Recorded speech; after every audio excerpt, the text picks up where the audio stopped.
The making of a Prime Minister. मुश्किलों का अंबार है, वही तो मेरे हौसलों की मीनार है।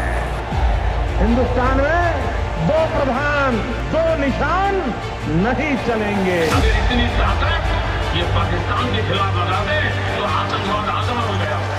हम चुनौतियों से टकरा रहे हैं। सर्जिकल स्ट्राइक और एयर स्ट्राइक करके नए भारत के सामर्थ्य का संदेश भी दे दिया है। तुम उठो, तिरंगा लहरा दो। जननायक नरेंद्र मोदी के 20 वर्ष पुराने भाषणों पर आधारित एक बेहद लोकप्रिय कार्यक्रम। क्या कहते हैं नरेंद्र मोदी?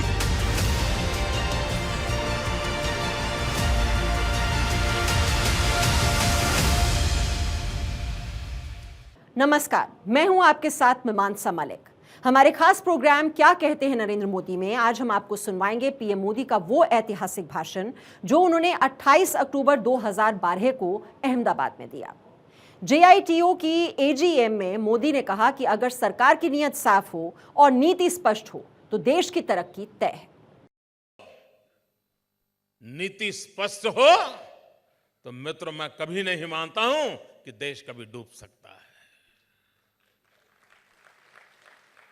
लेकिन न इरादे नेक हैं, न नीयत साफ है और नीति का तो नामो निशान नहीं है। कोई नीति नहीं है। और तब जाकर के देश डूबता ही चला जा रहा है। भाइयों बहनों, मुझे याद है मैं जब 2001 में पहली बार मुख्यमंत्री बना तो मेरे राज्य में रेवेन्यू डेफिसिट थी 6,600 करोड़ रुपीस।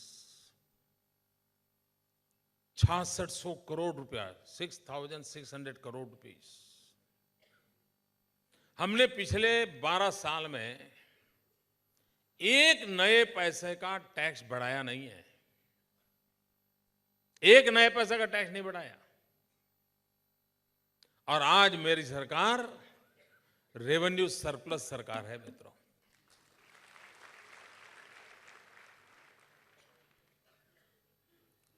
दो 2001 में मैं जब आया तब गुजरात का कुल बजट था 6,000 करोड़ रुपया, 6,000 करोड़। सब उसमें तनख्वाह देना, विकास करना, सब सारी दुनिया 6,000 करोड़ में थी। भाइयों बहनों, अभी मैंने 2 हफ्ते पहले सौराष्ट्र में एक पानी की योजना घोषित की। सिर्फ सौराष्ट्र में पानी की, सौराष्ट्र का नर्मदा का पानी पहुंचाने की, उसकी साइज है 10,000 करोड़। मैंने वनवासियों के विकास के लिए एक पैकेज दिया है, उसकी पूरी योजना बनाई है। वो अमाउंट है 40,000 करोड़ रुपीस। क्या चलाते थे ये लोग? ये पैसे कहां जाते थे भैया? क्या कारण है कि 10 साल के भीतर भीतर मेरा राज्य 6,000 करोड़ के बजट से लेकर के आज 1,21,000 करोड़ तक पहुंच गया मित्रों। भाइयों बहनों, इसलिए मैं कहना चाहता हूं, अगर हम सच्चे अर्थ में इस देश को आगे बढ़ाना चाहते हैं तो कोई रोने धोने की आवश्यकता नहीं है। ये नहीं है, वो नहीं, सब झूठ है मित्रों। इस देश के पास सब कुछ है। और दुनिया में हिंदुस्तान सबसे युवान देश है। 65% इस देश की जनसंख्या 35 से नीचे की उम्र की है। 65%। आप कल्पना कर सकते हैं, आप यूरोप में जाते हैं, आप कहीं खड़े रहिए, 25 लोग आपके सामने से गुजरेंगे, मुश्किल से एक आध नौजवान दिखाई देगा, बाकी लकड़ी लेकर के बूढ़े बूढ़े लोग चल रहे हैं। पूरा विश्व बूढ़ा हो गया है जी। एक अकेला हिंदुस्तान है जिसमें युवानी से भरा हुआ देश है। 65% जनसंख्या 35 साल से नीचे हो। आप कल्पना कीजिए कितना बड़ा सामर्थ्यवान देश है। अगर इन भुजाओं को काम दिया जाए, इन नौजवान को सही शिक्षा दी जाए, तो देश की काया पलट कर सकते हैं, तो दुनिया की काया पलट कर सकते हैं। एक दिन हमारी एनडीसी की मीटिंग थी। सभी देश के मुख्यमंत्री होते हैं, प्रधानमंत्री होते हैं, और उसमें प्रधानमंत्री का भाषण होता है शुरू में।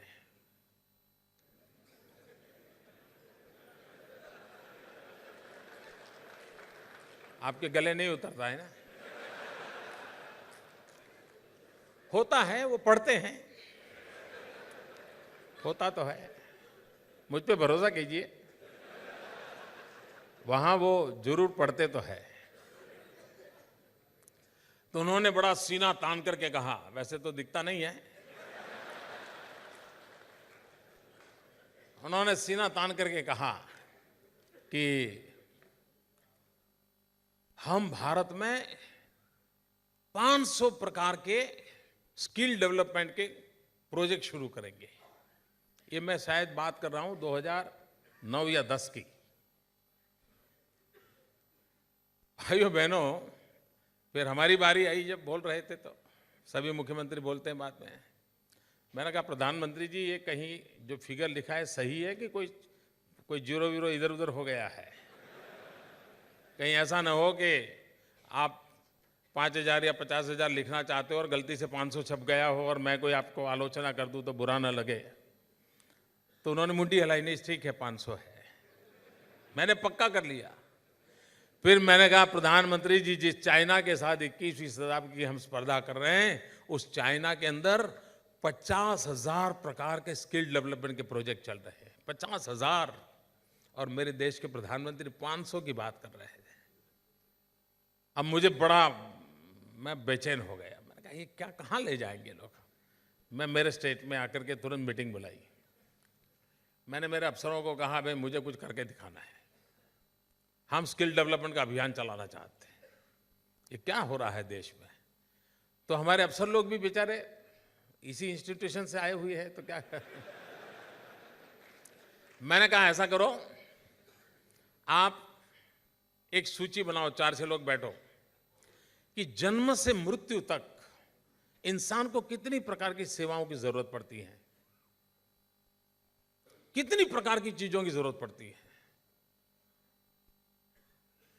क्रैडल से लेकर के अंतिम स्मशान तक कितनी चीजों की जरूरत पड़ती है।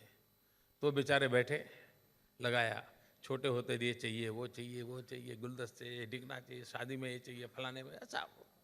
वो करीब करीब 976 प्रकार की चीजें मेरे पास लेके आए। साहब, जन्म से मृत्यु तक इतनी सेवाएं तो इंसान को लेनी ही लेनी पड़ती है। और बोले, साहब ये तो हमने सरसरी नजर से किया है, जरा बारीकाई से करेंगे तो और ज्यादा हो जाएगा। मैंने कहा, इसका मतलब ये हुआ कि 976 प्रकार की सेवाएं चाहिए तो उतनी स्किल भी चाहिए। अगर गुलदस्ते की जरूरत है, गुलदस्ता बनाने वाला भी तो चाहिए। तो मैंने कहा कि आप 976 कोर्सेज चालू करो, पढ़ाओ, लोगों को तैयार करो। भाइयों बहनों, आज मेरे गुजरात में अकेले में 2,500 से अधिक प्रकार के स्किल डेवलपमेंट के कार्यक्रम पिछले 1 साल में मैंने शुरू किए हैं। मित्रों, मैं कभी हैरान हूं, इतना बड़ा देश और एक छोटा सा राज्य, कंपैरिजन कैसे करें मुझे समझ नहीं आता है जी।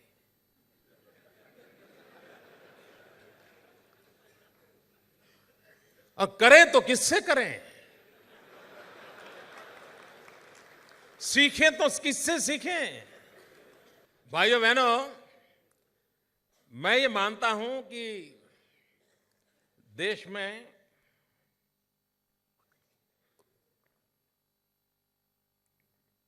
एनवायरनमेंट का प्रोटेक्शन होना चाहिए, और इसलिए हमने हमारी लाइफस्टाइल बदलनी चाहिए, और इसकी दिशा में जाना पड़ेगा, और जाना वहीं पड़ेगा जो भगवान महावीर कह के गए हैं, उसी रास्तों पे जाना पड़ेगा। मान के चलिए साहब, पूरे विश्व को इस क्लाइमेट चेंज के प्रॉब्लम से बचाना है, ग्लोबल वार्मिंग से बचाना है, तो हिंदुस्तान का मूलभूत चिंतन ही काम आने वाला है। ये मैं बहुत विश्वास के साथ कहता हूं, बहुत विश्वास से कहता हूं। भाइयों बहनों, हमने सोलर एनर्जी की पॉलिसी बनाई, और सोलर एनर्जी की पॉलिसी बनाई तो भारत सरकार ने हमारे बाद सोलर एनर्जी की पॉलिसी बनाई और उन्होंने फुल स्टॉप कॉमा समेत जो कोयला ले ले उनको जीरो फुल स्टॉप कॉमा लेने में क्या जाता है। पूरी वैसी की वैसी पॉलिसी उन्होंने ले ली, हमारे बाद उन्होंने डिक्लेयर की। लेकिन हमने हमारी पॉलिसी में कहा था कि हम यूनिट का 13 रुपया देंगे। मैं हैरान था, भारत सरकार ने 19 रुपया घोषित कर दिया। अब यहां बैठा हुआ कौन आदमी मेरे पास आएगा बताइए? तो व्यापारी लोग बैठे हैं, सब कहेंगे यार मत जाओ, मोदी बेकार आदमी है, वो तो 13 रुपया देता है, उधर 19 मिलता है, तो वहीं जाएंगे। आपको जानकर के हैरानी होगी, हमने 13 रुपया दिया, लेकिन देश में से कोई दिल्ली सरकार के पास गया नहीं। 19 लेने कोई गया नहीं, 13 वाले के पास आए साहब, क्योंकि हमारे 13 के साथ साथ विश्वास भी जुड़ा हुआ था, भरोसा जुड़ा हुआ था। ये हमारी ताकत थी। आज मित्रों, पूरे हिंदुस्तान की 80% सोलर एनर्जी अकेला गुजरात पैदा कर रहा है। 80%। एशिया का सबसे बड़ा सोलर पार्क मेरे गुजरात की धरती पर एक गांव के अंदर है। और मैं बिल्कुल साफ देख रहा हूं मित्रों, सोलर एनर्जी के क्षेत्र में गुजरात ग्लोबल कैपिटल बन के रहेगा। ये आप लिख करके रखिए मित्रों। क्यों विकास के उस मॉडल को नहीं विकसित किया जा सकता है?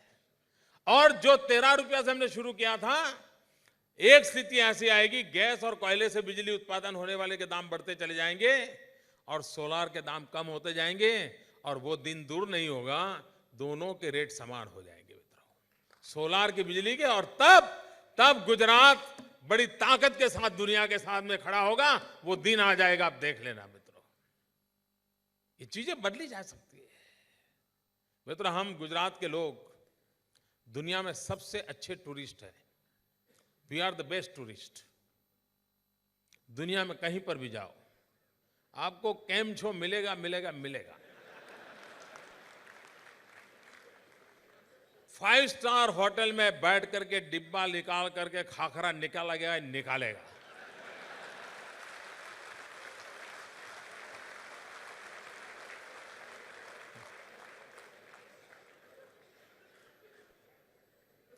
Gujarat is our best tourist, लेकिन Gujarat was never a tourist destination. Tourist destination नहीं था साहब। हमारे पास गिर के लायन थे, लेकिन दुनिया को पता तक नहीं था। हमारे पास सोमनाथ, द्वारिका, पालिताना जी, क्या कुछ नहीं था मित्रों। कच्छ का रेगिस्तान, हम लोगों को डर लगता था, रेगिस्तान, जिंदगी टूट गई, चलो भागो। भाइयों बहनों, आज मैंने दुनिया के सामने सफेद रण का चित्र खड़ा कर दिया। पूरा विश्व आज हमारे कच्छ का रण देखने के लिए आता है मित्रों। बालू में से डॉलर पैदा किए जा सकते हैं, दम चाहिए। और भाइयों बहनों, आज गुजरात का टूरिज्म का ग्रोथ पूरे हिंदुस्तान के टूरिज्म के ग्रोथ से आगे निकल गया। 3 साल में खुशबू फैल गई।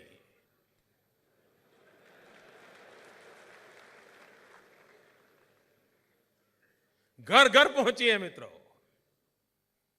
वरना वो रेगिस्तान की तरफ कोई देखता नहीं था। आज पूरे हिंदुस्तान का पागलपन कर दिया है मैंने। रेगिस्तान देखने के लिए पूरा विश्व आ रहा है। The making of a prime minister. मुश्किलों का अंबार है, वही तो मेरे हौसलों की मीनार है। हिंदुस्तान में 2 प्रधान 2 निशान नहीं चलेंगे। अगर इतनी ताकत ये पाकिस्तान के खिलाफ लगा दे तो आतंकवाद आसान हो गया। हम चुनौतियों से टकरा रहे हैं। सर्जिकल स्ट्राइक और एयर स्ट्राइक करके नए भारत के सामर्थ्य का संदेश भी दे दिया है। तुम उठो, तिरंगा लहरा दो। जननायक नरेंद्र मोदी के 20 वर्ष पुराने भाषणों पर आधारित एक बेहद लोकप्रिय कार्यक्रम क्या कहते हैं नरेंद्र मोदी।